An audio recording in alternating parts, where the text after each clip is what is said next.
Miss Karina's a big dreamer, a metaphysician on a mission of inspiration and transformation, which led her to this manifestation. Miss Aruba Island Queen, Meta Lifestyle Magazine.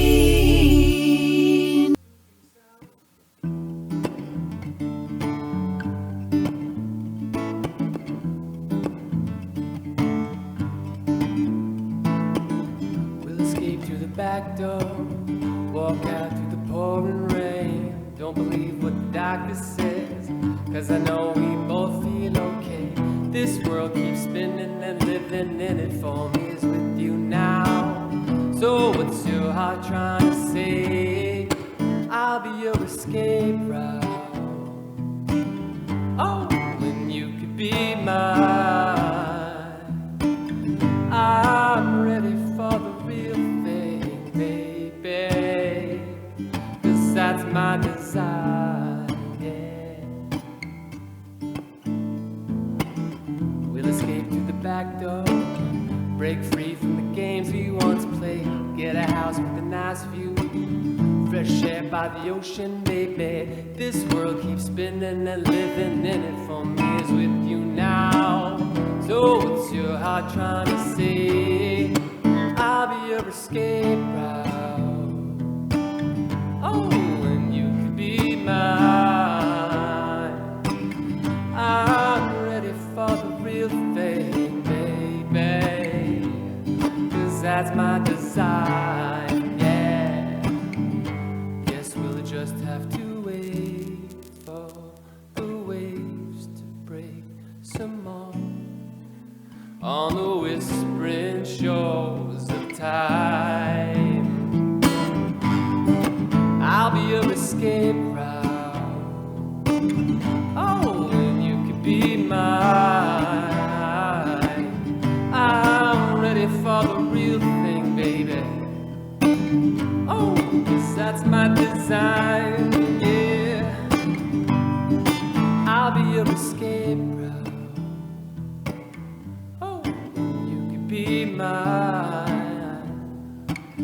I'm ready for the real thing, baby, 'cause that's my design. Oh, 'cause that's my design.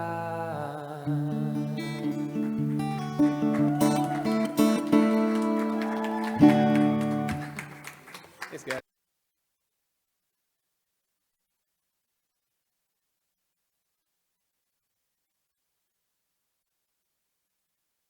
To the Meta Lifestyle Magazine show.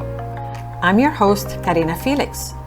Join me each week on this exciting new magazine TV platform as I bring in guests that will discuss everything from spiritual growth, personal awareness, and business success.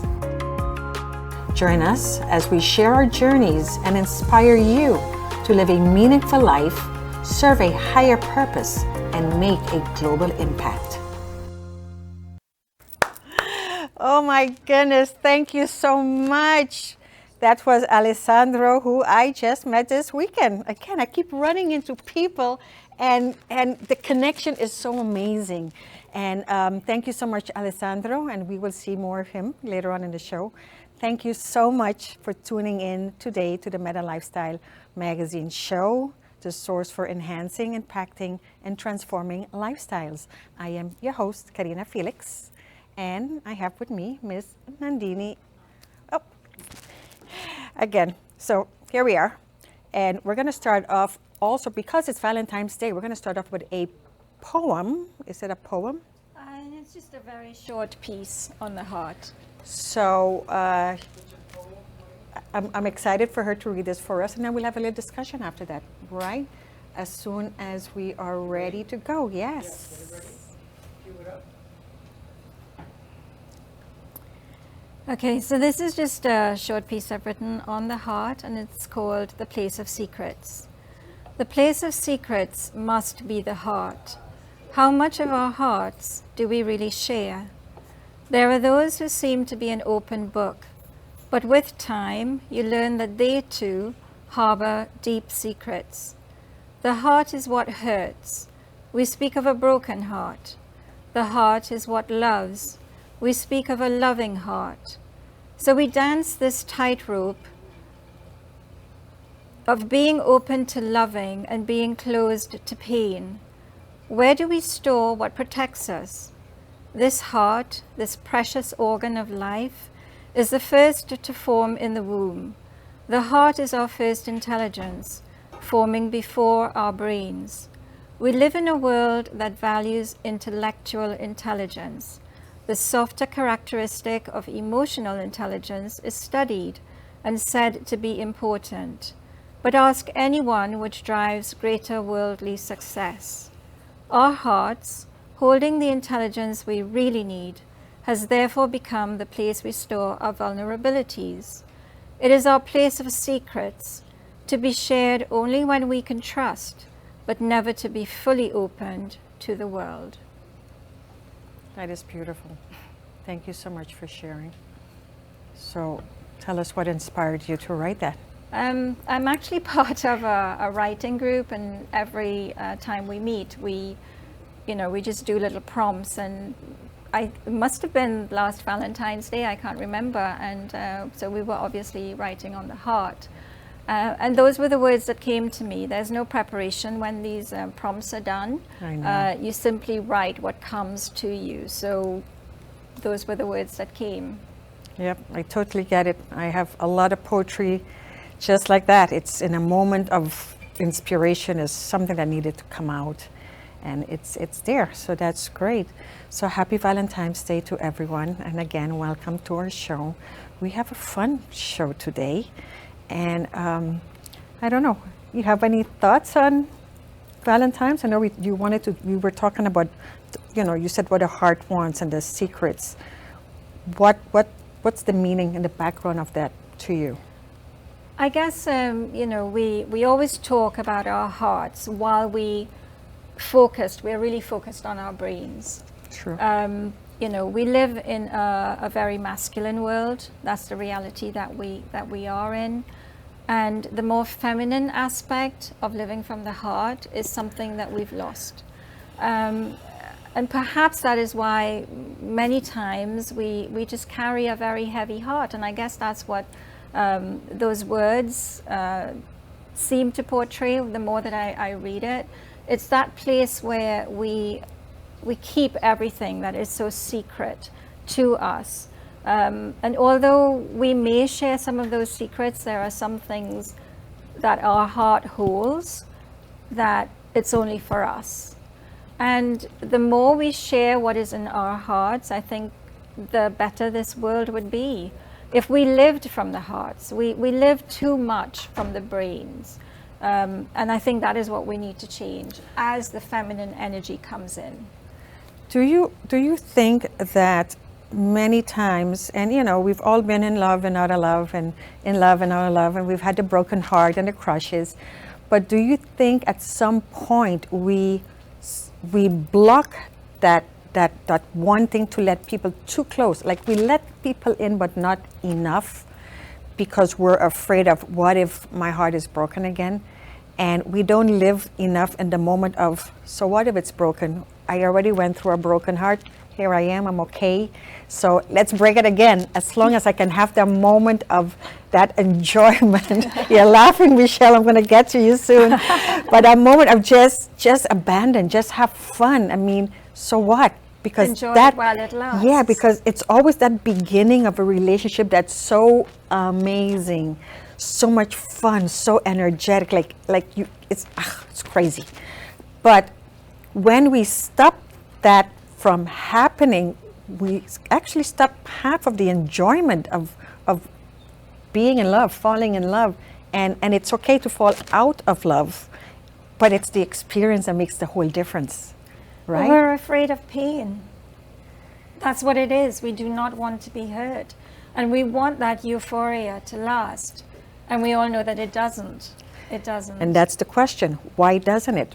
Because at some point we realize, oh, this is going too good things that are too good has to come to an end. So we kind of sabotage ourselves. We do that a lot. And we, many people would sabotage and say, well, before I get hurt, I'll back out or I'll create a situation.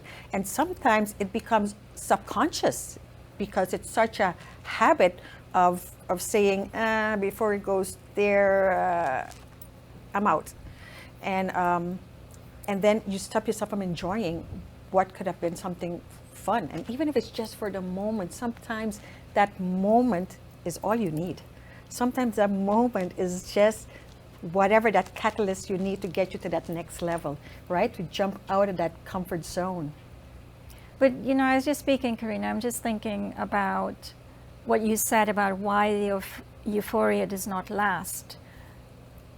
And coming back to the place of secrets, is it that we are not willing and vulnerable enough to share the reality of ourselves, everything that we've been through in our lives with the people who are closest to us? And it is because of that we don't accept that perhaps in sharing the depth of what we are would actually enhance our relationships. Maybe that's a difficult step for us to take. You said the right word. You said vulnerable. We don't know how to be vulnerable no more. We're afraid of being shamed. We're afraid of judgment. We're afraid of being ridiculed, laughed at, whatever that is. We're so concerned with everyone else's opinion and judgment that we stop ourselves from just being you and just being your true, authentic self. We stop being true and authentic because we just want to fit in with what everyone else expects from us. I was just about to say that we have to understand just how much we are conditioned. You look at movies and there's always this happy ending, and we're told that romance and love has to be a certain way. Correct. And when things don't work out that way for us, we feel like we're a failure. Right. And where are we storing all of that? We're storing it in here. True. And that becomes the secret. So this is going to be interesting because I was listening to the Brooklyn Cafe show today, and they were talking about compromises and how you have to compromise when you're in a relationship. And the truth is, I don't think you have to compromise, because even though it's great to have a couple relationship, it's also very good to have your own thing. Whether it's going to the movies to watch that chick flick with my girlfriend, I'm going to do that with my girlfriend.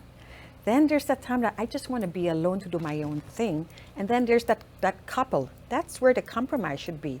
It shouldn't be that I should give up to accommodate someone else. You got to find a balance where we each have our space. You should be able to go hang with your friends, and the guy should go have drinks and watch sports with his guys on a Sunday afternoon. That should be okay.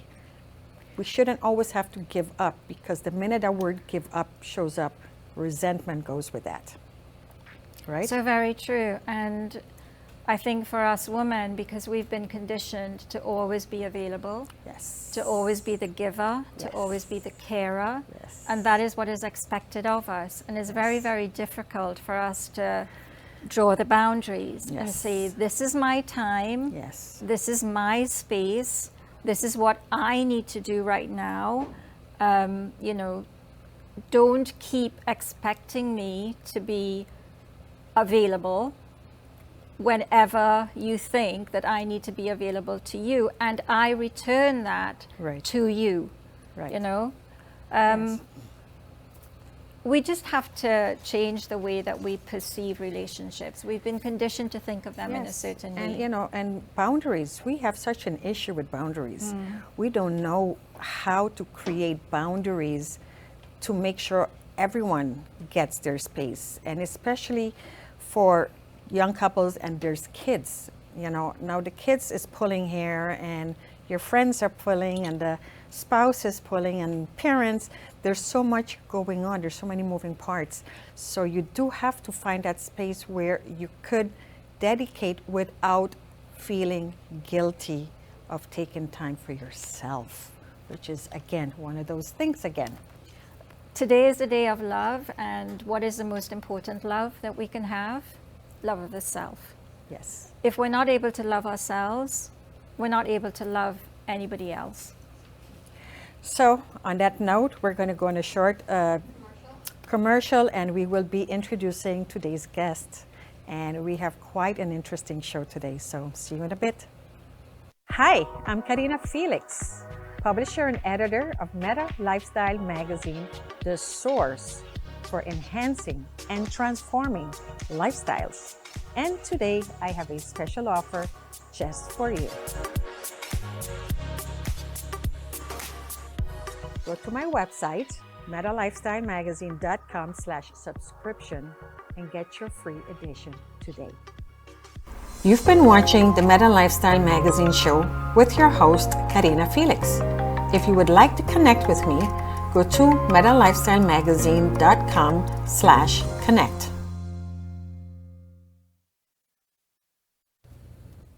Hi, and we're back, and I am so excited to introduce these two amazing, fabulous people. And here we have Ms. Michelle Alva, and we have Joe Petroske. And go ahead and introduce yourself and tell us a little bit of what you do. So I am a sex, love, and intimacy guide and the creator of the Alva Method, which stands for Amplify Love, Vibrate Abundance, and it teaches us how to harness the power of love. Hello, I'm Joe Petroske, and they call me the Soul Connector. What I specialize is helping people get back in connection with their purpose, their desires, and their passion. And I'm also a master healer, which means that I can eliminate very, very serious pains and illnesses, often in 1 or 2 sessions. So I'm going to have to go ahead and share that last week I had a session with Joe, and a lot of interesting stuff came out. And then Sunday I had a session with Michelle, and I would actually say, I would advise every woman at some point, I mean men too, but right now women, as you said, we are coming back with the feminine energy, but there's so much block going on because of our history and giving up so much of ourselves. Can you elaborate some more on that, Michelle? Yeah, and just by being women, we tend to be more people pleasers. There's actually science on this. And men tend to do more with what they want just because they're men. So there's like more permission for men to really pursue and for women to want to please. Sure.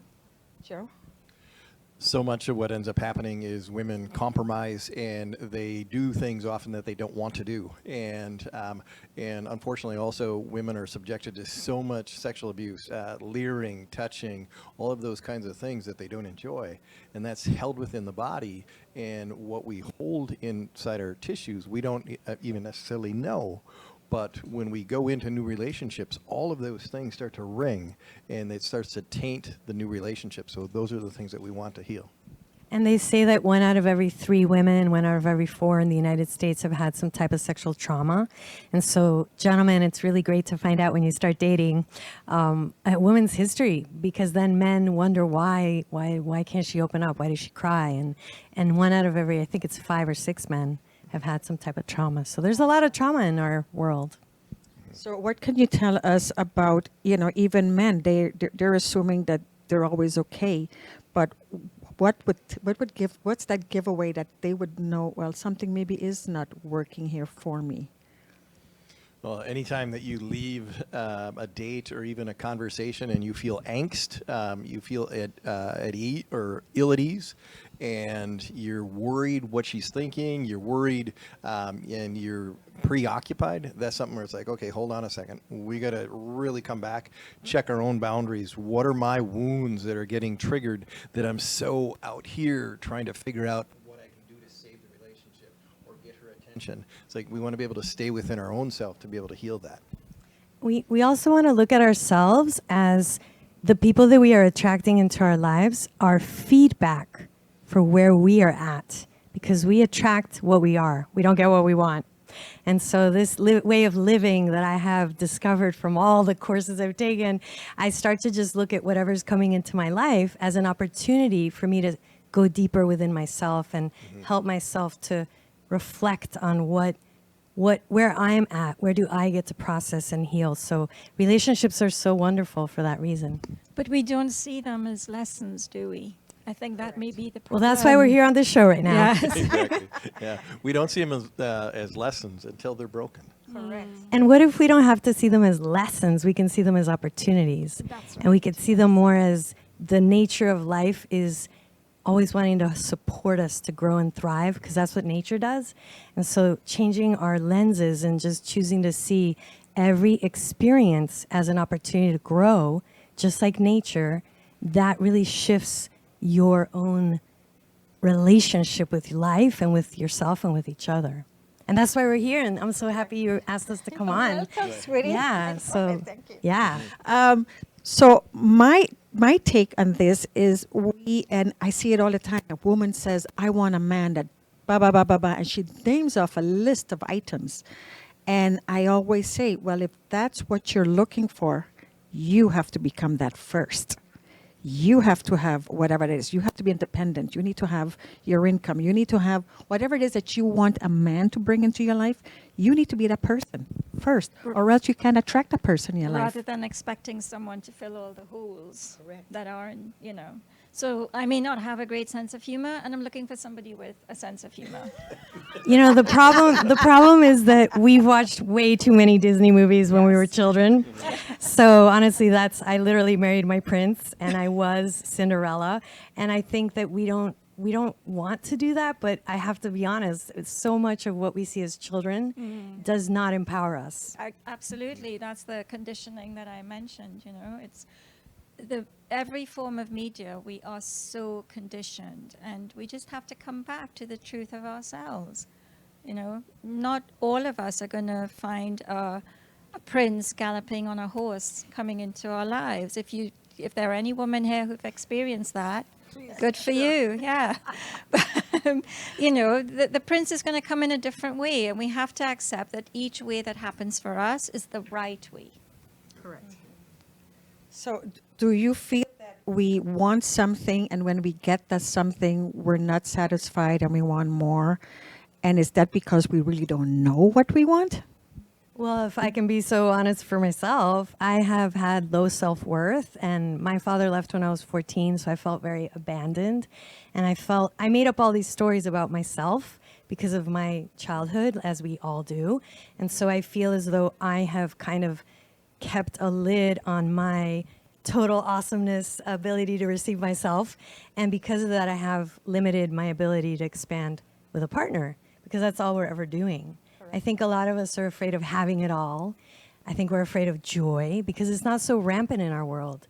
If everybody was joyful and, living their dream life everywhere, you would feel more comfortable stepping up into your power. So I really believe that that's more of what's happening, is this fear of really having it all. And that's why we're here once again, to break through that. And I'm living through that right now. As much as I practice giving myself permission to have an awesome life, even though there's so much suffering in the world. And sometimes I even feel a little bit like I wish I could just bring more people to my home and enjoy the love. And, I am actually doing it. Instead of us thinking that we have to be suffering all the time. Not that suffering is a bad thing, but we really are having this opportunity. We can create heaven on earth, and focusing on love and acceptance and compassion. And it really does impact the world, what we think, each one of us. So thanks for having us here. You mentioned about having it all. And even though we want it all, even if we had it all, we're so afraid to admit it, because we're always so afraid of the other person not being there. I mean, I don't know about you, but sometimes I feel like I'm even afraid to say, I'm really happy all the time, because I should be like, oh yeah, I understand. Yeah, me too, And it's like, no, I want to say I'm happy. And I want to say I'm in a good place right now. And I don't want to have to put me down for someone else to feel good about themselves. But we do that. Why? That's something that I notice all the time. Going to backyard parties and things like that, you'll see this, and I'll meet the woman and I'll talk, and she'll be talking about her horrible husband, and he's lazy and he's bad and, all selfish and all that kind of stuff. And, and I'm like, and I talk to the woman, she's like, wow, she's nice, she's attractive, she's cool, she's interesting. Then I go out and where the guys are, and all of a sudden I start talking to this guy, and it's like, man, he's really cool, he's really funny, he's really interesting, he's doing some philanthropic stuff because he wants to, not because of a tax deduction. And then he talks about his, ball and chain, and he's like, oh God, and then all of a sudden you meet him. And so here's this wonderful woman and this wonderful guy. But what I talk about is beach balls. And what it is the resentments. Right. Beach balls are, seemingly innocuous. They're little and everything. They're even a little squishy. But you try and, if you have that in between you and your significant other, you're not going to be able to do a full hug. So why do we hold these resentments all the time against each other? And, at the end of the day, literally, it's something where it's like, hey, check in. Why the hell were you happy to be together? Those kinds of things, because you see people and they go on these very opulent vacations, and instead of being happy and everything, they remember and they remember and they remember, and it's like, hold on a second. It's like, why do I want to be in the relationship today? Why do I want to be in the relationship today? What is my goal for the relationship? And is it happening? And then what's my goal? What do I want to make her feel like? And is that happening? And certainly there's going to be people that are always, oh, wow, check that out, and they get lost by the shiny objects, and sometimes the shiny objects really are Maserati and a jet, and things like that. But it's like, I look at those people and it's like, are you truly, truly happy? And that's the thing where we want to be able to check in, and it's like, what is it that I need? How do I feel? And am I getting and giving that feel back? Because, I look at it and I call love a business. If you're in a relationship, it is the most important corporation that you have. Okay? Because if you're in that relationship and it breaks up, it's going to cost you a lot of money. Yes. It's going to cost you horrible amounts of joy. It's going to be miserable. Yes. And so it's like, and every single corporation requires you to go for continuing ed. You got to Right. leave your family for a week to go and learn the newest stuff, or you got to stay extra time to learn the software, all that. Well, what about the continuing ed for the relationship? What about that week that you have to go where you're going to concentrate, and it's like, what's the best thing about this company? How can I sell this company? How can I make this company? What would happen if we did that for our relationships? So I wrote a book that hasn't been published yet, and I've been hanging on it. And it says, congratulations, you're getting married. What's your exit strategy? Because you're signing a contract. Would you just go and just sign any contract when you buy a house, a car, whatever? No, you want to read a fine print. You want to know you're getting what you want. So how can you go into a marriage? And I've done it, don't get me wrong, I'm not judging. I did the same thing. But we don't put the rules up front. What do we want? It's got to have a business plan, a mission, a vision. And if it doesn't work, what is the exit plan so that we can do this amicable? And it doesn't have to turn into hate. And like I said, when it works, it works. And when it doesn't, it doesn't. And that's okay. We grow. Sometimes we grow together, sometimes we don't. And the goal is to try to grow together by having certain interests, not everything, but certain interests that keeps you connected where you want to have a conversation, If I can add, self-forgiveness is a must for anyone that wants to have a relationship with someone else. We don't think about that enough. Really making self-forgiveness, acceptance, compassion for yourself the priority will lead you to a lot of success. Yeah, and definitely. And one of the things, if we go back to the corporation idea, if you make a mistake, they'll have you talk to HR. Okay, But it's like, if you are a couple and you make a mistake, what's that intermediary, or what's that, if you want to call it an escape plan? What is the mission statement? What is the purpose? And how do I, since I was the one that made the error, how do I get back into that business plan? Because this is the goal that we said we want. I goofed. How can we get back there? And then look, okay, goof after goof after goof. Do we want to continue this? I mean, because like you say, eventually, HR is going to say, sorry, you're not making it. You make me think of, like when we see elderly couples you know, who've been married for 50 years and such, and everybody goes, oh, that's so sweet. But nobody says, my God, they've been through hell together.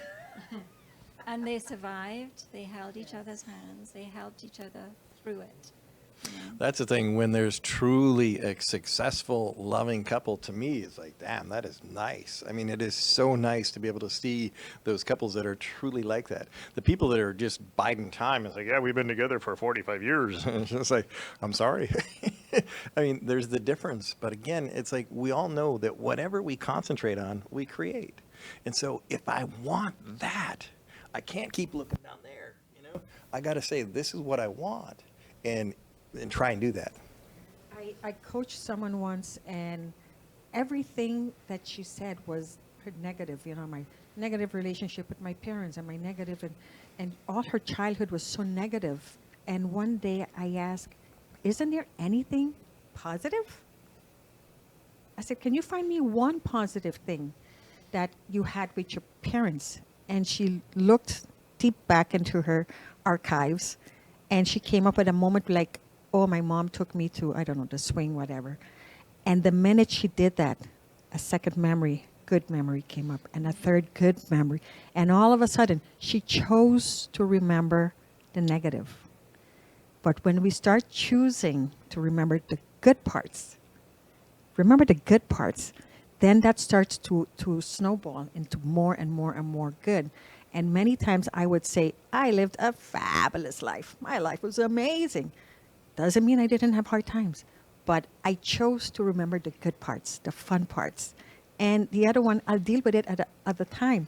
But why would I want to sit here and burden everyone with my negative, low vibrational energy? No, I'd rather come in here with, woo, here we are, let's have fun, right? Well, I think a lot of us are addicted. We have an emotional addiction. We have a habit of suffering, and television, watching, you know, even social media, we're being programmed, you know, look at what's happening in the world. And so, I mean, I got rid of my TV after my divorce, and I love that because I focus on my life. I am the show, and it's the most exciting, and that's how my life, I feel, focusing on each one of us is just as significant and powerful. But when we sit there and just get washed, you know, with whatever a lot of things are not so uplifting in media. And so. Well, my divorce was one of those on and off things where we were like together and then separated and together and separated. And finally in 2008, we thought, you know, after being separated for 5 years, living in two different places, I was in Turks and Caicos, he was in Cuba. And we decided in 2008, let's try one more time. And we moved to Florida to try one more time. And it wasn't long before I went, bad idea. What did I do? Okay, but here we are. And it didn't work. But we have this, I don't know if it's us or if it's me and the way I just look at life. And so, you know, we went to meditation, and then, you know, we have dinner after and have drinks after and be like, you know, here and fill in the dots. And, but at the end, we're like now like good friends. We call, we text, we have lunch together, we go out, we hang out, we do all holidays with the kids together. And it's okay. It's okay when you cannot live day to day with a person. It's better to extract yourself and salvage the friendship, I would say. Because now for my kids, they see that and they went, well, you know, it didn't work. It's okay to walk away, but you don't have to hate. And you don't have to have a grudge. And you don't have to wish bad. You just send your love and blessing and just move on. And take that as, I know what I don't want or what I don't like. Now I know what I want and like. Because a lot of times we don't know what we want or what we actually like. And this is where you get to figure out, I like and what I don't like. Now I know what to go after. I think what it is that a lot of us don't realize that we are the ones that get to choose our lives. I think a lot of us grow up with parents that tell us how to be, or, you know, shh, be quiet. No, you can't, you know, you should be a lawyer instead of a musician or something like that, or an artist. And so I don't know how many of us actually say, how do I want to create my life? and live sovereignly. You know, I think there's a lot of codependency, I know that's where I came from, and I just wanted to please people, and I wanted my mom to be happy. And so I think that's why we struggle with what we want, knowing what we want, because who's teaching us in school or even as we grow up to please yourself, you know, to think about yourself. That's not thought at all. It's never. It's all about don't be selfish. You have to share. I mean, even little kids, you know, they have their toy. It's their toy. Right away, their friends come over. You have to share. Why? It's mine. I don't have to share. Yeah. I share if I want to share. And we need to be to the point where, and I said this even to my own kids. I'm like, when I cook, I'm not cooking for you guys. I'm cooking because I want to, because it makes me feel good, you know, and you get to benefit from that. But don't think that I'm going to cook because I have to prepare dinner for my kids and I have to. We need to step away from that. We need to come from a place of, I'm doing it because I get pleasure out of it. Because Pleasure, there that you word. go. That's another one. This is her word. Go ahead. This is your word. Go ahead. Well, I feel pleasure is such a taboo word. You know, I was raised Catholic, so I saw Jesus hang on the cross, bloody hands every Sunday. So pleasure was not in my week. You know, the concept of pleasure and even masturbation. I mean, I didn't touch myself till I was 37 years old. So I felt guiltiness with pleasure, or even the thought of me as a woman desiring pleasure. It was more of a man thing. Yeah, that's something that is just something from a guy's perspective. It's like, really? For a woman, you haven't masturbated? Are you kidding me? But that's truly the case. There's so many women that haven't looked at that. And it's like, okay, hey, Creator put 8,000 nerve endings in one particular location, another 4,000 to 6,000 in another location. They're in the same area, and you're supposed to ignore them? I don't think so. Oh, my goodness. You know, and so it's like, so seriously, and you know, and we all know the scientific benefit from that amount of pleasure and that release. And what we want to look at too is also, it's like, what's the guilt? What's the, oh, I can't do that? And you know, and in a dating situation, if a woman isn't sure what she likes, how are we supposed to know how to give that to her too? Then you go see Michelle and she shows to you how it goes, because Michelle brought us some props. Should we do a little demonstration? Is that too much? With my honor? No. Oh, Jimmy. She's always so She would be helpful. censoring us so fast and be like, turn off the TV. Well, she brought some props. Here I am. Can we get a camera to zoom in here? Because this is going to be fun. Guys, pay attention. And for people on the radio, I'm sorry, but you better figure out, go on YouTube and see the reruns, because Moose, yes. No, Use the your imagination has not worked. That's why there's props. Go ahead. Well, just to share sometimes. this for you so you can show. Well, sometimes people say, you know, what is so great about myself massaging my labias? You know, we all have a vulva, that's the outside of a woman's female genitalia. And so just like someone massaging your back, it feels really good.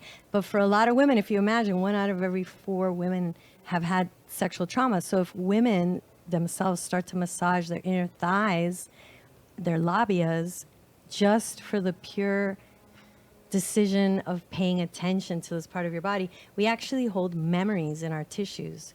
And massaging your own labias, and for a man, massaging behind your testicle, the outer between the testicle and the anus is where the prostate is for a man.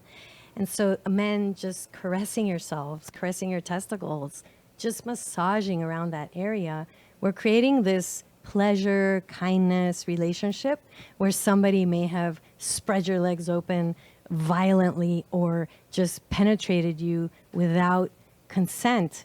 And so this is something that I teach women. I have these workshops, just like you were a part of, where we slow down and we start to just connect and feel and ask how, if these walls could talk, if these lips could speak, what would they say? Are they happy lips or are they tense, constricted? And so it's amazing when we do this. I'll have my clients actually hold this little pillow and ask their own vulva through the metaphor of this pillow, and sometimes women will start to cry. So this is actually really powerful, even though it might seem silly, or for the uterus, a woman that has fibroids and she's holding onto this little pillow, which a lot of women have fibroids, and connects, how does my uterus feel? And they'll start to cry. It's incredible how this is actually a great exercise, or for a woman that can't get pregnant, how we have this ability to heal ourselves. We have this intimacy that we can have where we really connect within. All the answers are there. You really do know how to be clear. You really do know how to connect. We just don't spend enough time with our little vulva pillows and cushions. And if you don't have a pillow, you can just put your hands over your tummy or over your genitals and just be intimate with yourself. It doesn't mean that you're getting off on yourself. You could do that too. But for the purpose of the healing, it's about feeling. It's about connecting with your body. And you told me a pretty interesting story when you had your session with Michelle about being not connected to your body. Can you share that story with us?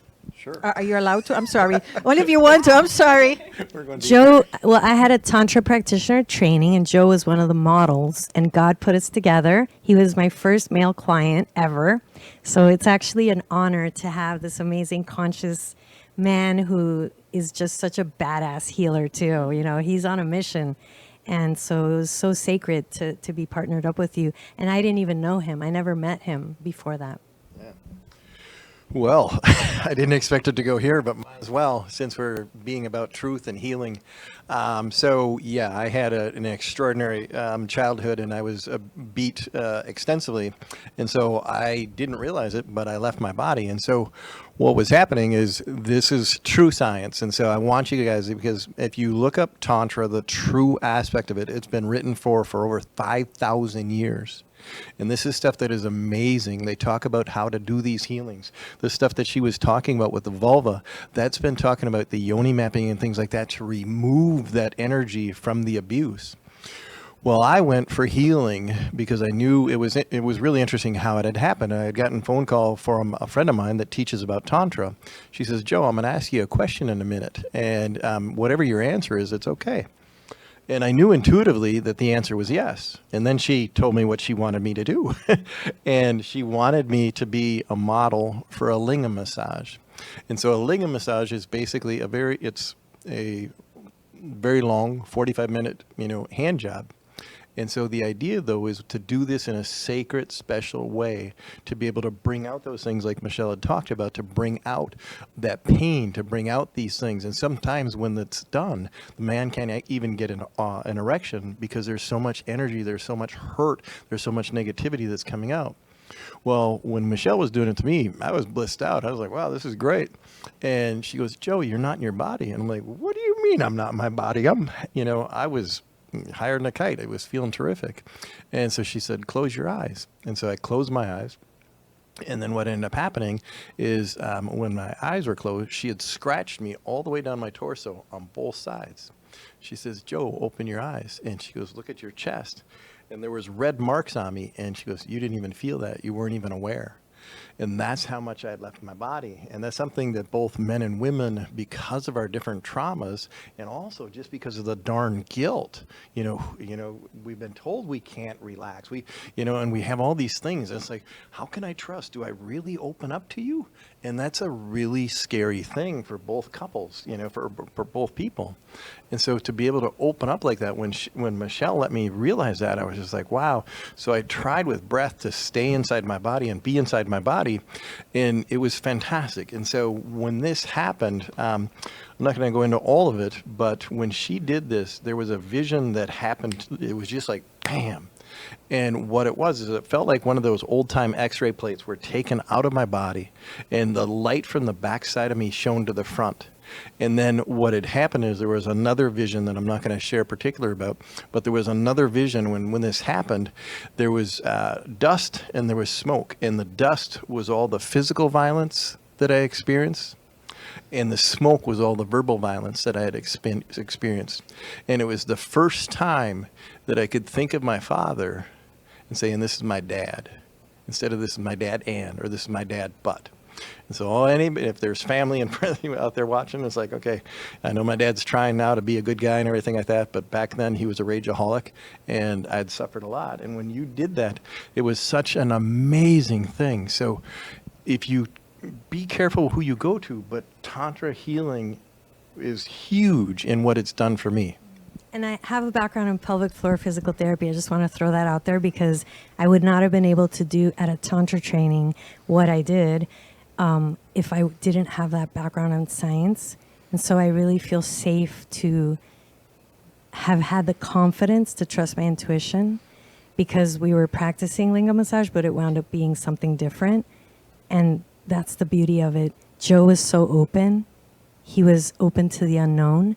I was listening to spirit. And this is what love is. Love is about trusting. And I just wanted the highest for this person, and he wanted the highest for himself. And it was really beautiful. Thank you for being such a, so whoever works with Joe, he's been to the darkest places in himself, the most not felt, and felt those. He's fully feeling now. And so this is something else that I think is so important, that if you really want to serve others, to do the deeper work. And that's why Tantra, this body work that I'm so grateful that I am aware of and share and teach people, when we go to the root part of our body, our anal area, our cervix, our G-spot, the prostate area for a man, we have a lot of memories there, even potty training trauma, or if your parents spanked you. It's incredible how we shut down that root part of the body. And so working as a physical therapist for 28 years, people with chronic low back pain, a lot of us have emotional pain. And this is where I don't work in physical therapy anymore. I'm a mindset coach. I work as a Tantra practitioner, helping people to connect to the energy of love. And so these ways I feel are so much more in alignment with the natural essence of what we are, which is energy. And when we have an open mind, when we feel safe, miracles happen. And that's the magic of love. Well, you guys won't believe how fast time has gone by. And I'm so wishing we had so much more time to talk about this, because this is such a deep, deep conversation. Just one point I want to quickly make. I'm so glad you used the word sacred when you were speaking about Michelle's work. I think too many people do not see sex as something that is very, very sacred, that when a couple are being intimate with each other, it is a very sacred act. And I think that leads to a lot of trauma. Well, we all know that sex, happiness, joy are the highest level of vibration energy you can possibly have. It's right up there with, joy. And, we've bring it down to just a, whatever, mundane, whatever, something you do. And, it should be pleasurable and joyful and fun. And not something that's shameful, not something that you should be guilty The about. highest And there is too much of that. oxytocin a person can experience, the highest levels, because I researched a lot the science, whole body orgasm. And that means your heart, you get your heart on before you get your heart on. And you remember that you are divine, you are sacred, you are one with all of creation. So allowing that creative energy to flow through you is the highest love. And that's part of the idea.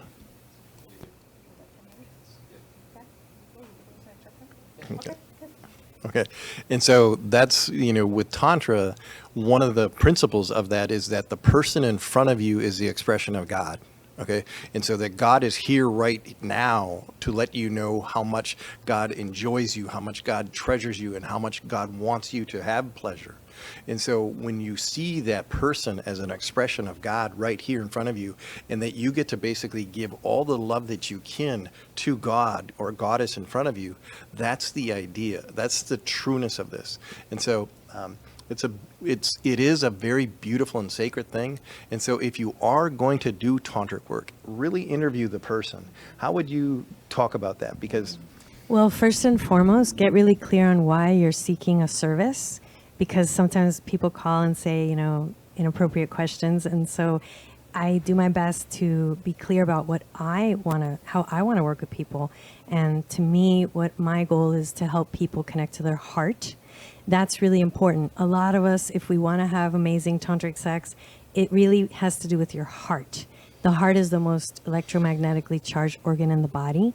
And when we forgive ourselves, when we accept ourselves, and then we breathe and circulate both hearts, the heart of your sex and the heart of your heart, and feel. So people definitely get clear of what you're seeking, why you're seeking it, and that's what I recommend. I mean, and remember, you attract what you are. So if you're attracting people that are not in alignment, you get to look at, maybe go to therapy first and work with your shame or sexual whatever's going on. That's really important. Tantra is not therapy. Really want to let people know that. So, on that note, we have Alexandro has a particular song that's going to tie in with this. Can we have a camera on Alessandro, Hello. please? Is your mic on? Hi, everyone. I think so. Okay. Hello. So can you tell us a little bit about Yeah, this? so the song is called My Choice, and it was originally written because I was working with a producer who mentioned the theme of writing a song about the woman in Iran who was killed for not wearing her burqa. It's called a burqa, right? Pajama. Okay, sorry. I don't know what it's called. But she had that idea in the session. Then I wrote a song around that where I kind of just imagined being her, and then I wrote this song. But I don't think it just pertains to her. Like, I think it pertains to, any being controlled in general, like in any way, in a relationship, or being controlled by yourself. Like, I over control myself, like I think we all do. So it's about anything that's where you want to like liberate yourself and free yourself and use your own mind as your own ally, rather than working against you, ally with your own heart and what you actually really want, So that's what this song is, My Choice. Right. Should I play it? All right, here we go.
My choice, it's my voice, I won't listen. It's my choice, it's my voice, I won't listen to the noise.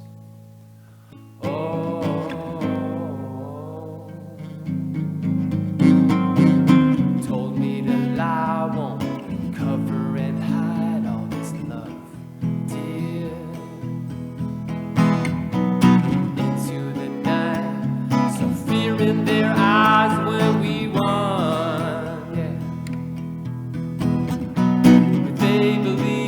everything, things will never come to change. Smiling at the marketplace, but you have never seen my face, my friend. It's my choice, it's my voice, I won't listen. It's my choice, it's my voice, I won't listen to the noise. It's my choice, it's my voice, I won't listen. It's my choice, it's my voice, I won't listen to the noise. Hey,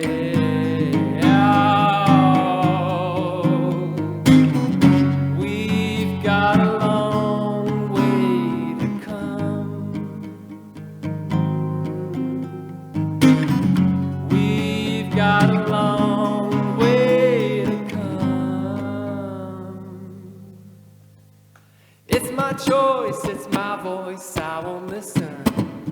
It's my choice, it's my voice, I won't listen to the noise. It's my choice, it's my voice, I won't listen. It's my choice, it's my voice, I won't listen. Oh, yeah.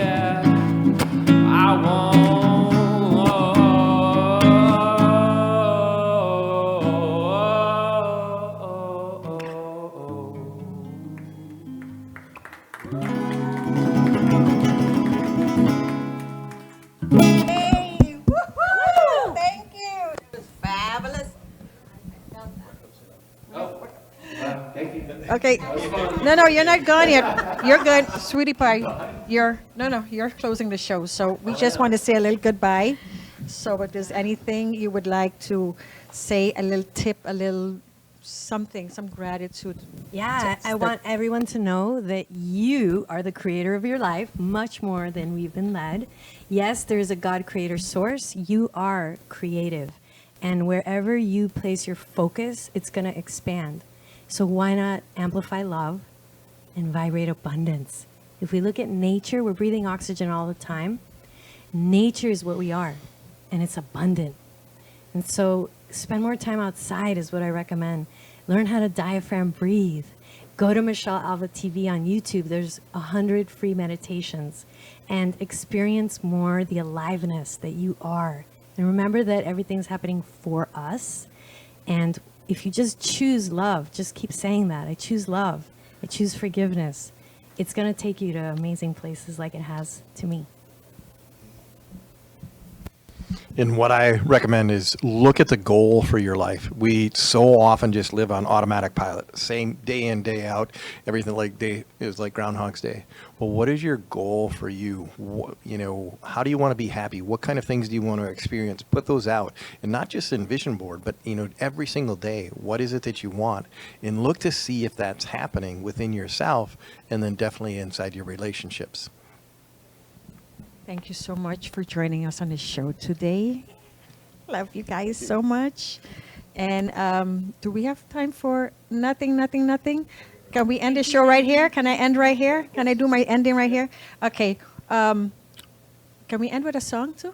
Yeah. We have no time. He had this really one more amazing song, but that's okay. We're going to bring you back on. Yes? Nandini, thank you so much for being my co-host again today. Thank you for Michelle and This was Joe. awesome. You girls Amazing are guests. amazing. Thank you. Thank you. Happy Valentine's Day, everyone. Happy Valentine's Day. Bye. Thank you.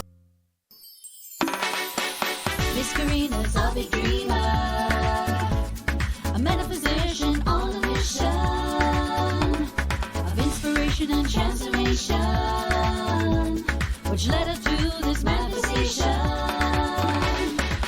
Miss Aruba, Island Queen, met her last Style magazine.